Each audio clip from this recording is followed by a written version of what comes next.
Hello and welcome to the 58th edition of Half Hour, a podcast starring me, John Paul Giudice, as your host. In today's episode, I will discuss young people and leadership with Anthony Zacharyasz. Nice to meet you. Nice to meet you too, John Paul. Thanks for having me on the show today. I'm glad to have you on. I'm really glad we're sitting here. We just finished up a very interesting couple of months, out here. But I'm just going to go ahead and let you take the lead if you want to tell people about yourself and, things you've been up to, Sure. all sorts of stuff. So go for it. Yeah, so I'm a recent graduate of Kent State University. Back in May, I graduated with a degree in journalism and a minor in business, so kind of got best of both worlds there. Growing up, always loved to write, more so on the sports side of things, being kind of a play-by-play, but then also here back in Strongsville, we have a family company called Calnich Fence Company on Prospect Road that I am now involved in. But growing up, my grandfather and my uncle really got me involved, whether it was sweeping floors or bagging firewood, whatever the case may be, just kind of learning the basics and the ins and outs of the place. So there's nothing like a hard day's work like that, There really isn't anything like it. I built a boat with my brother when I was like 13. I got a couple scars on my finger from like the sander or something, or I forget what it was.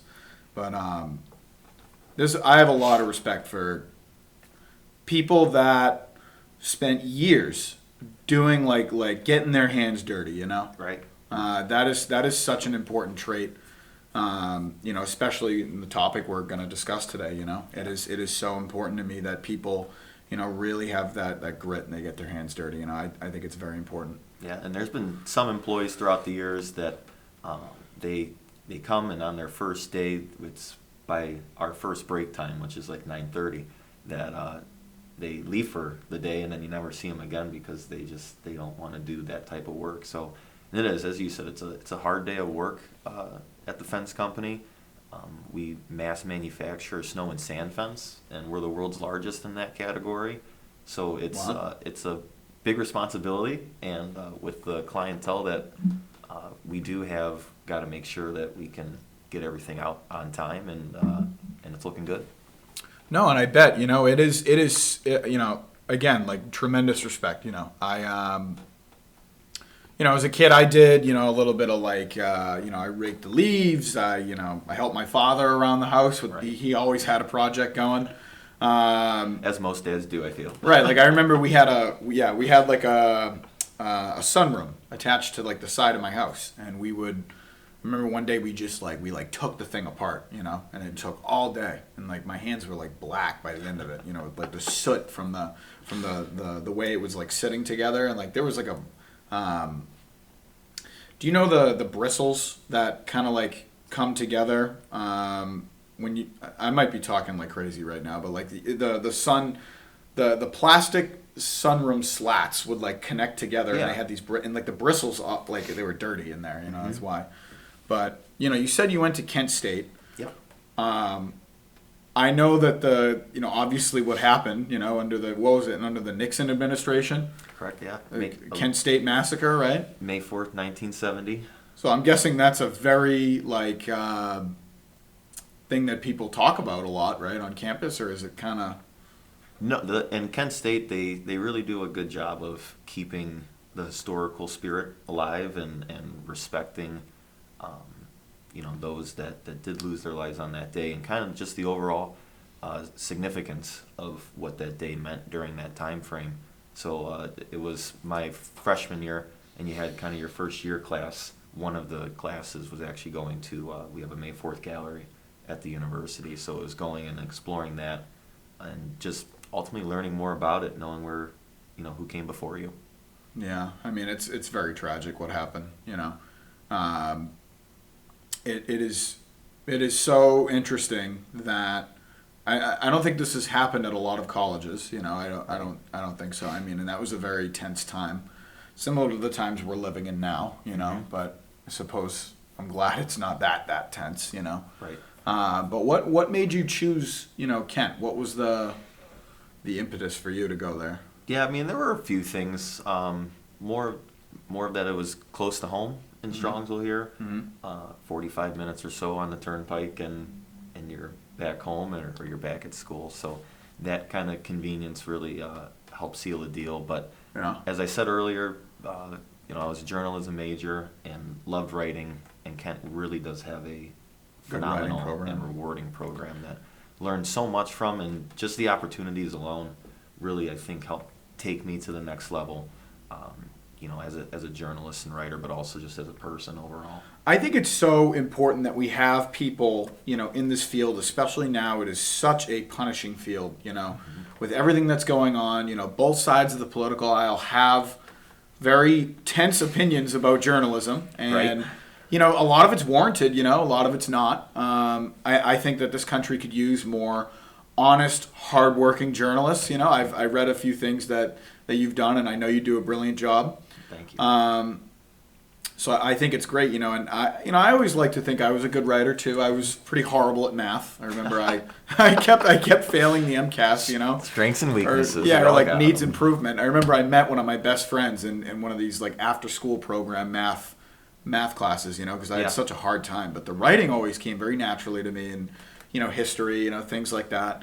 I will never forget. I had a teacher in my senior year of high school, and and this kind of repeated itself in college too, and I had to do a little bit of hard work to make sure I got across the finish line. Funny how history repeats itself. Yeah.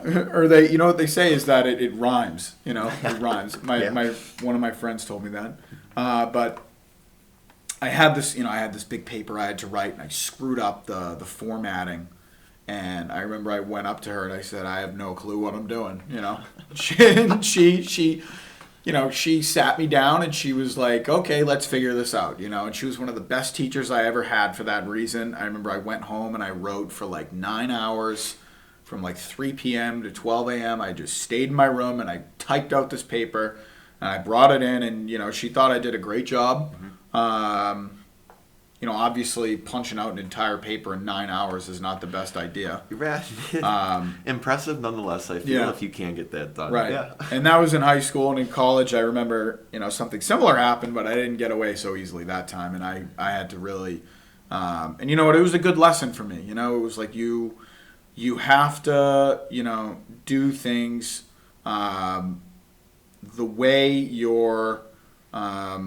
the way they cut it out for you, This professor was like, I want you to do it my way. It doesn't matter whether your product is good. It doesn't matter whether it's phenomenal. You didn't do it the right way. Mm-hmm. And I remember that was a very telling moment for me. And I like to think I'm noble enough maybe to sit there and be like, yep, you know what, I take responsibility for that, and I'm sorry, And I remember I did that, and I got very lucky, and we worked it out, and I was able to kind of, redo my paper and do it the way he wanted me to do it, which I think was more important at the end of it, Yeah. But I would love to kind of delve into the topic, Right. I can tell you, when I was, we might, share this in common a little bit. I remember in high school and in college, I was fortunate enough to be in student council, student government. Mm-hmm. I found that it was, very important to kind of have, that kind of involvement. My college, the one I finished at, the way it was being run before I took office was everything was being done online, the meetings and, getting students involved was all done via online. And I was like, it's just not the way it's going to be. That was my interpretation of that. And I did feel like that there was a little bit of pushback on me, because I was kind of an outsider both times. Not everyone likes change. Not everyone likes it, that and it's scary. Quickly, it can be scary for some people, I remember in high school, I ran for class president, and it was, I remember a couple people approached me. They're like, oh, I only voted for you as a joke. And I'm like, joke's on you. I won, Right. I was like, I won. Careful what you wish for. Right. I remember there were some days I'd go to the school gym, and I talked with some guys there, trying to grab up my endorsements, it was cool. I had a good friend on the football team. I like to think I did a good job. No one's perfect, but I was really dedicated to trying the best that I could. I really pushed fundraisers. I really wanted to make sure that, students were coming out to kind of go to bat, for our school to make sure we had a good prom. But I'd love for you to kind of jump in. I'm rambling now. Everyone has their own experiences. Leadership, it comes up in different ways, and primarily during my collegiate career in the newsroom, I was fortunate enough to be the managing editor of the newsroom, which, put in simple terms, vice president for those that don't understand the structure so much. And the biggest challenge is that the newsroom was split, to put into simple terms. That we had our newspaper and like our digital content, and then we also had our broadcasting team. And trying to find ways of bringing that all together can be challenging. Very challenging, because you have people that, they have kind of their own niche of things. How they do things. Right. And they want to do it their way, and your goal is to try and We're trying to bring everything together that we want. For one story, we want to make sure that we have a package or a more visual pleasing aspect to it, but then we also want our, your general text and stuff that you read through. So trying to find that happy medium was a little tough at first, because there was also, some new leaders in play as well that maybe not having their own agendas, but just trying to figure things out for themselves too. And I think that is kind of what brought at least the leadership team all together, is that we helped lean on each other a lot during those times and trying to brainstorm things.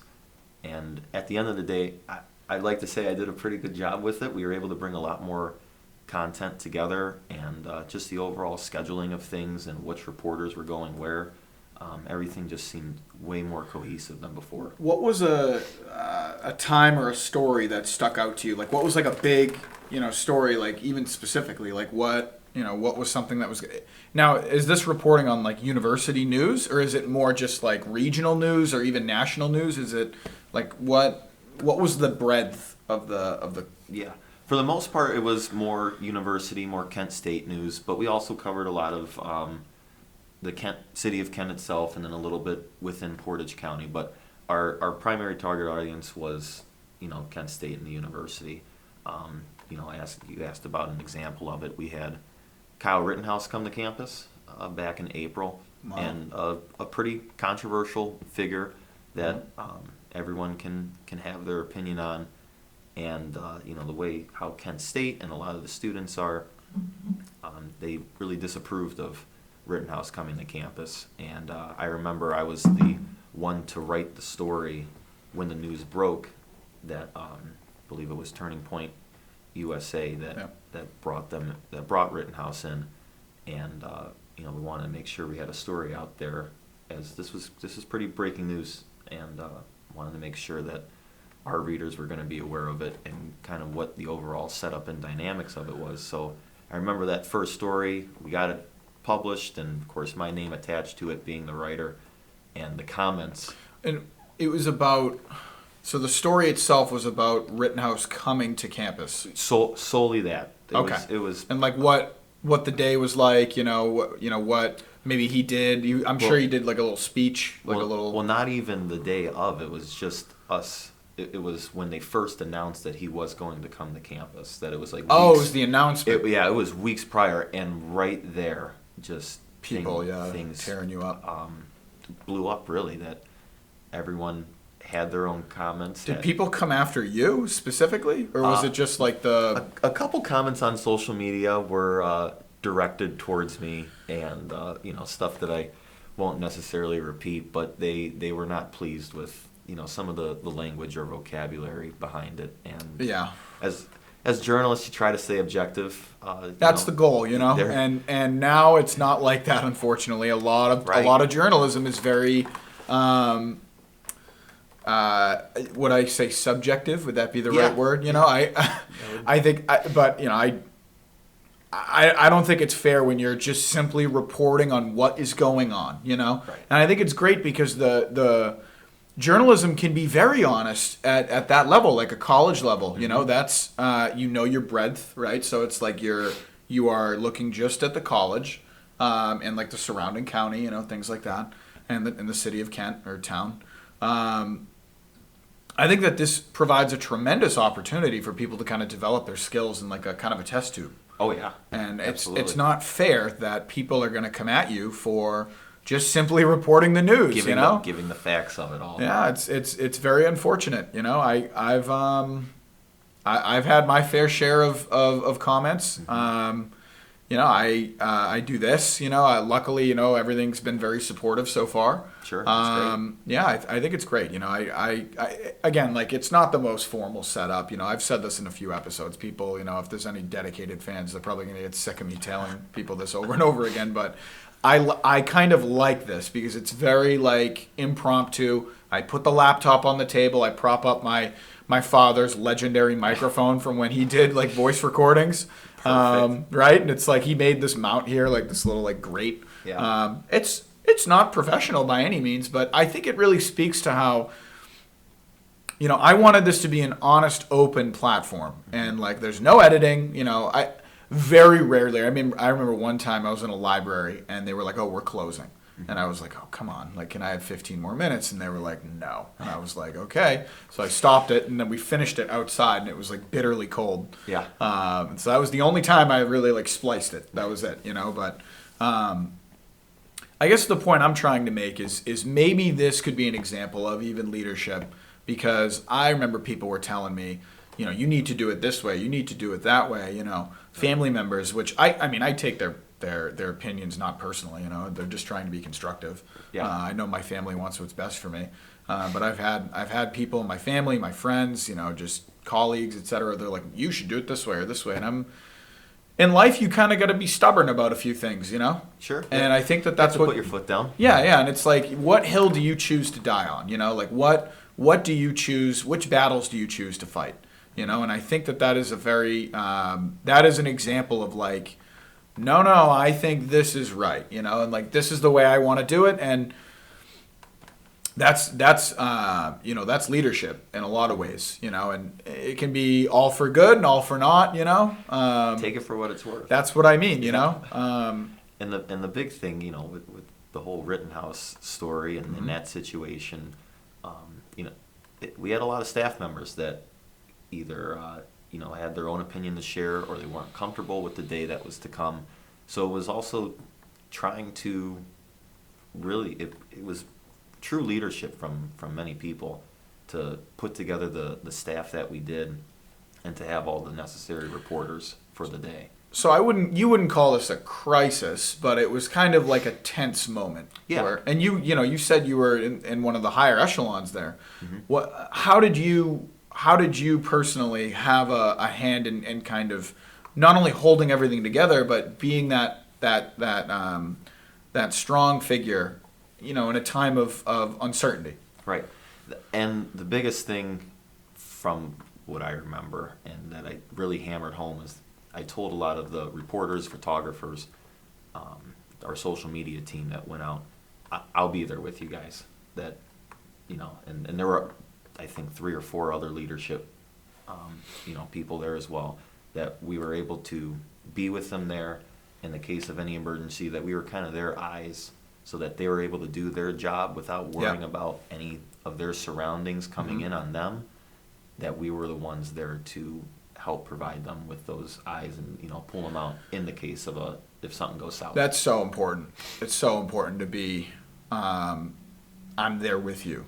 Yeah. I'm not just, I'm not there from behind, you know. Yeah. I'm there on the ground with you. Yep. I'm standing right next to you, you know. I got your back, you know. It's like I think that is pivotal, you know. I think that was a very good thing that you did. Yeah. And that day, you know, not only did we have people inside the auditorium where he did speak, but there was also crowds and protesters outside of where he was speaking. So we had not only a team inside and outside, but we had one in our newsroom that was across campus as well. Did you guys broadcast news too? Like, yeah, there were some like you could tune in, some live shots on at the 6 o'clock newscast that evening. That, you know, we had people live from on campus there where Rittenhouse was speaking, and they were giving, their facts and figures, and would go back and forth with it. It must have been a truly kind of pivotal sight to see. I mean, Yeah. I went to school. I did a year and a half in Massachusetts at a state school in Bridgewater State, and then I did 2.5 years in Europe at a smaller, American institution over there. And I didn't really get the whole. I know what it's like at an American university. I spent a year and a half there, but it wasn't like the whole thing, So Sure. I was not here for a lot of it, and the school overseas was very. They had.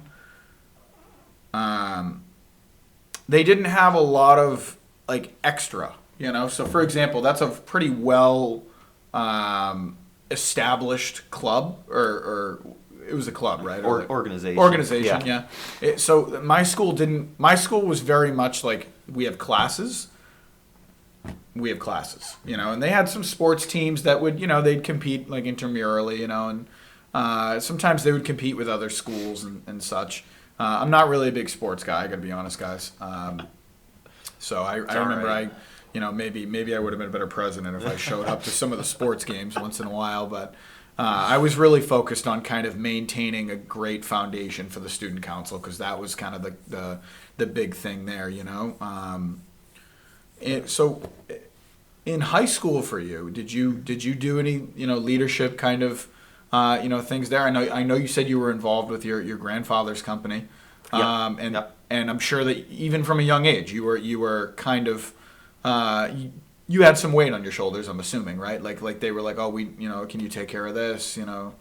I'm sure we would love to hear more about how you got molded into this, because Sure. everyone has that. I remember, for me, I went back to my high school in Peabody, Massachusetts, and I remember kind of being so interested in how everyone was just their own person in class. Like they would, and you had these cliques of people, and it was so interesting I was a big observer, as much as I like to talk, I love observing, and I would talk with people and I would listen to them. You got 2 ears and 1 mouth for a reason. Two's greater than one. So yeah, absolutely. I hear you there. I like using that one. Yeah.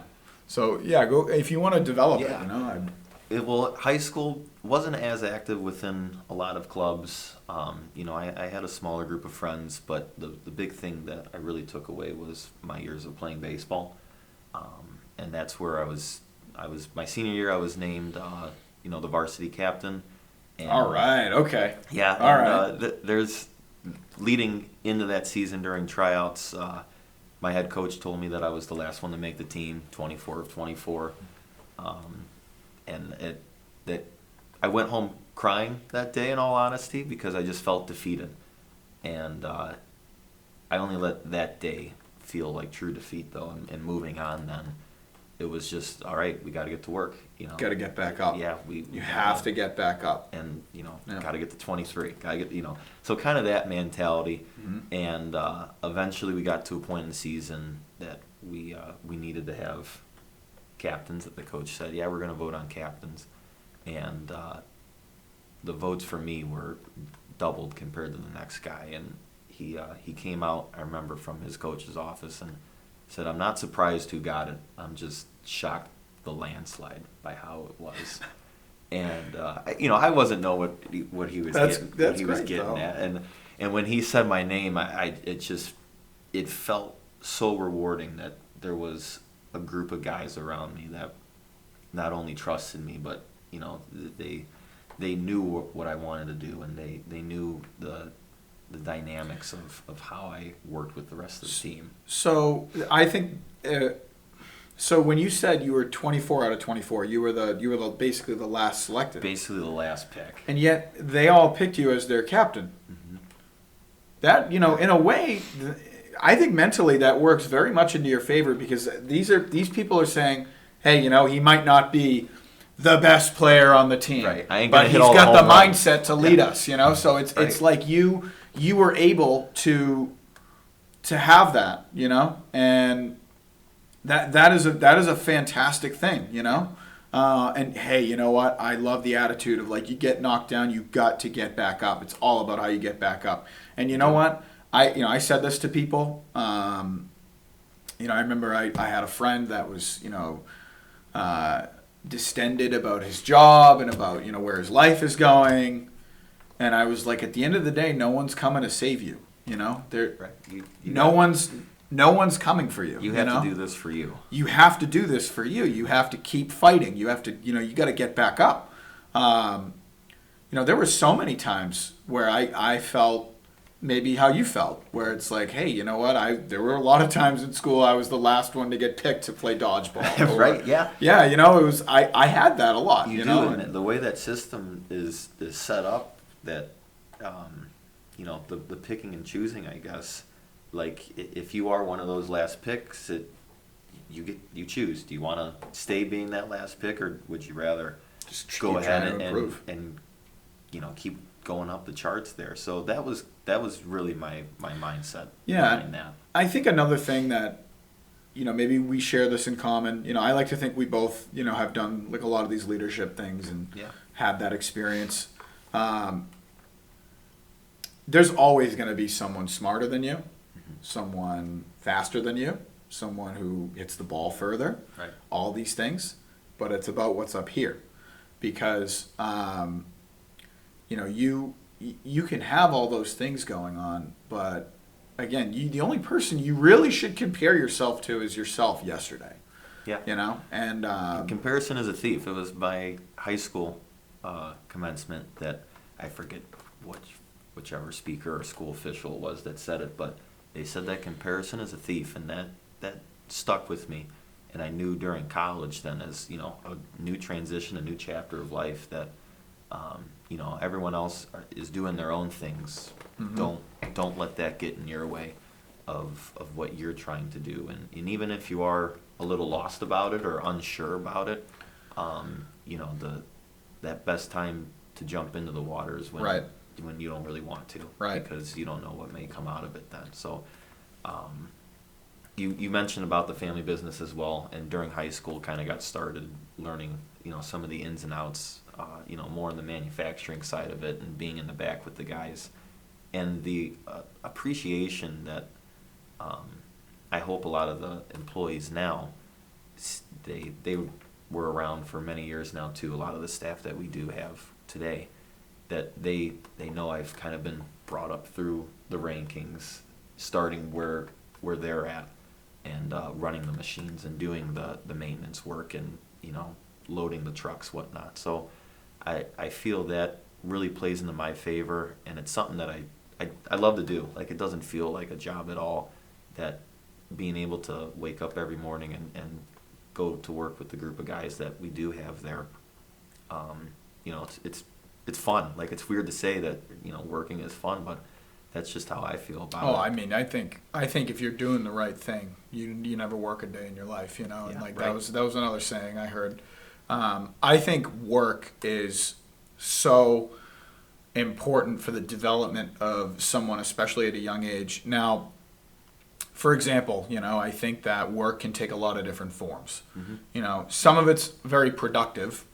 Some work, I would argue, is not very productive. Like, for example, if you're home all day and you're playing video games after school, and let's say you're the best Call of Duty Black Ops player in the world, right? And you've spent the past 5 years crafting and honing this skill. That'll be the day. You haven't made a single dollar, mm-hmm. But it's work, but it's not very productive because you're not really making any money. You can't subsist off of playing COD Black Ops all day. Right. The quantifier behind it just doesn't add up.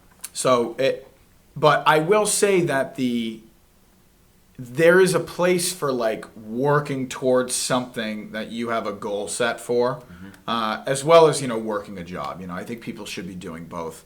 I wish I started working earlier. I remember I was my first job. I was 16. I wish I started working at 14 because I didn't really play any sports in high school. Didn't really speak to me. Yeah. So I just kind of wish I started working earlier. Maybe I would have had a little bit more money. Probably not. I mean, it was a minimum wage job, right? So, Sure. But it's greater than, kind of building off of that point. It's greater than just the money. That if it is an actual job and you are getting paid, but it's that mentality of having that work ethic and learning a couple life lessons behind it, and more so connecting with the other people around you.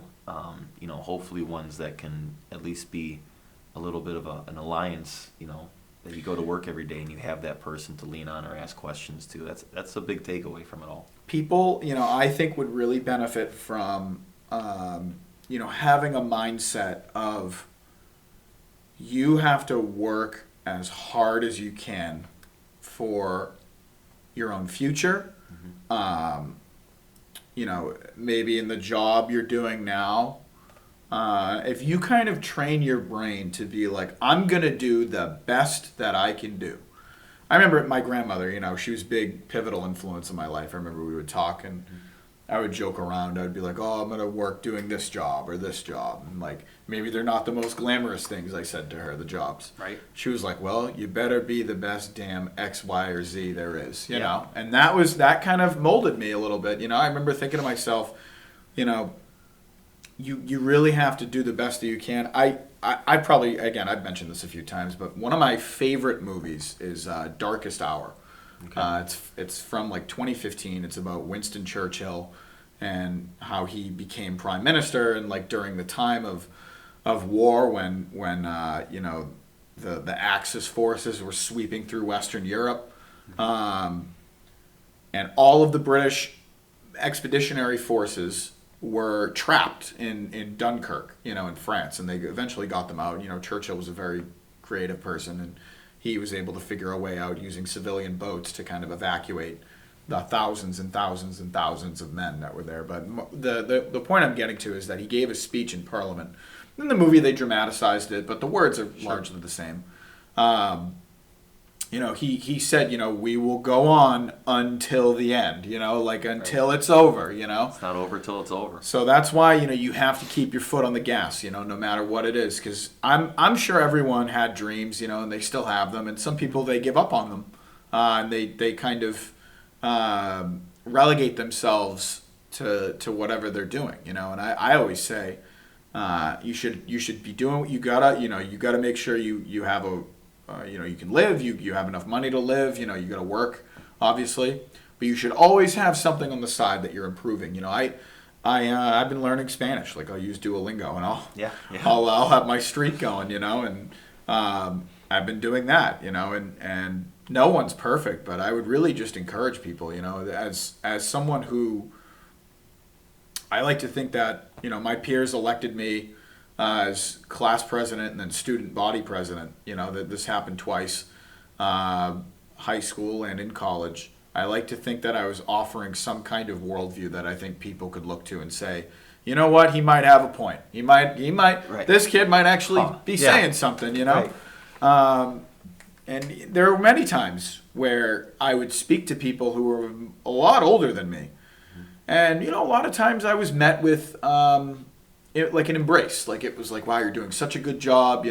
We are very, happy to see that you're working very hard. And some other people that were in the management, were not happy with me, and they were like, this kid is trying too hard to tear things up and tear things down and move things around. We don't want to change a single thing. What does he know? Yeah, he's a kid. What does he know? Yeah, he's a kid. What does he know? I've gotten that before too. Yeah. Oh, yeah. But how do you deal with that? Because I remember when people would tell me this, I would kind of look at them and I would laugh or something, and I would say, "Yep, likewise." I would say, I don't have a lot of age, but I feel like I've done a little bit to kind of earn my place here, and I have a lot to learn. I don't always. I think when they say that to me, it's almost like almost like advice. Like it's like, okay, like sit back and listen a little bit, and it's kind of some tough love. A lot of time though, it's not tough love. It's just tough. It's like they don't like you. So I'd say there's two things that pertain to me in those types of situations, and more so outside of the moment. you know, afterwards. First one is music.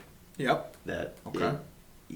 having the right playlist, you know, kind of those songs that can bring you back up. Maybe songs that have a little bit of a powerful meaning within their lyrics, if you know, understand that, and if you're into that. When you sing it, you mean it too. That you're like kind of with them. So that's always a good pick me up. I feel in those situations. In the second one, talking to my grandma. Yeah. And my grandfather as well when he was here. But even when they were, my grandma's still alive, but when they were both alive, that my grandma still is my number one cheerleader. But there would really be nothing negative coming out of her. And even if it was something more constructive or something to think about, it would be left in a positive way that, yeah, I can do this. Or, I did this before, I can do it again. Yeah.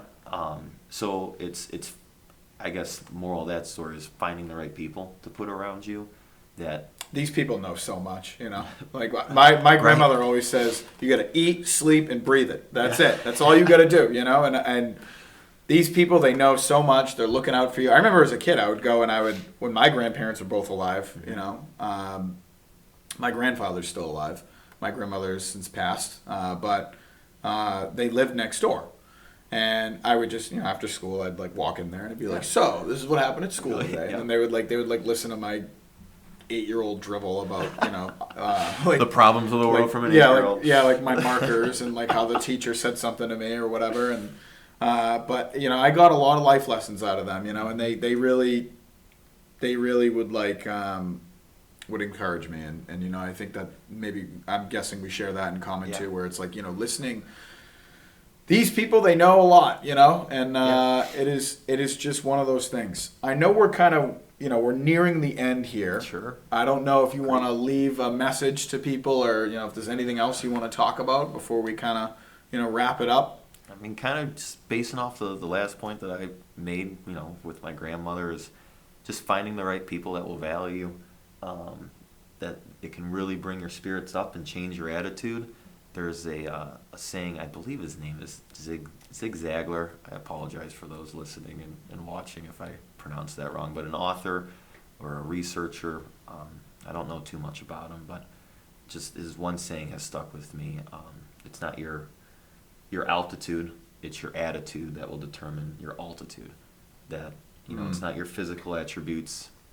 It's maybe not how much you can lift or, you know, how far baseball can be hit, but it's up here that if you're in that right mindset, you will be able to go to new heights and new levels that maybe you didn't even think about, you know, leading into in your goal or when you're brainstorming about things. And new doors will open. People really appreciate character.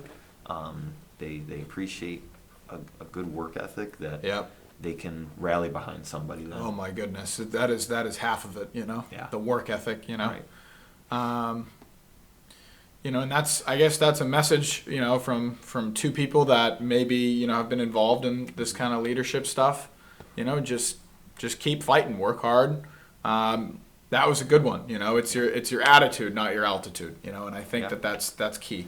There is nothing more satisfying than working to a goal and then achieving it. You know, it's rewarding. It is. It's very rewarding. You know. And I think a lot of our society and our country is really working for, you know, short-term gratification. Mm-hmm. And by the way, you know, I think that this country has the best possible setup for people that just, you want to grind, you want to work hard. This country rewards that, you know, lock, stock, and barrel. Yep. But hey, you know, it was a pleasure having you on. Thank you. Thank you very much, Anthony. I appreciate it. Yeah. Guys, you know, please, you know, give it a like, comment, subscribe. You know, look out for the next episode. It's coming pretty soon, I think. You know, there's been a little bit of delay, but, you know, we're hoping to kind of get back into things. But thank you, and have a good night. Thanks.